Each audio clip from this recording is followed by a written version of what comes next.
Now that we've got the vehicle raised and supported, remove your center cover, remove your lug nuts. Remove the wheel. Now that the wheel's off, we have a clear view of our tie rod system here. Just going to spray down this portion right here. A little bit of penetrant and right there. Let that sit, do its job. Once you've let that sit, grab this jam nut, break it free. Remove your outer tie rod end nut. Put that back on a couple threads, a couple loving bonks right on the knuckle.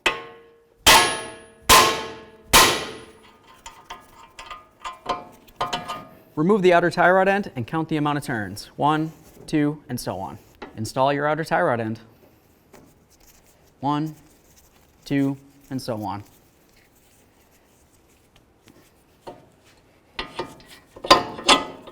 Take your nut, start it on there. Bottom out the nut. Torque your tie rod nut to 63 foot-pounds. Tighten up your jam nut. Straighten up the tie rod. Nice. Get the wheel up on here and bottom out all your lug nuts.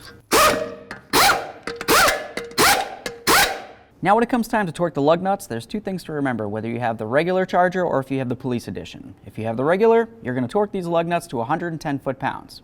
If you happen to have the police edition, go ahead and torque them to 140. Here we go.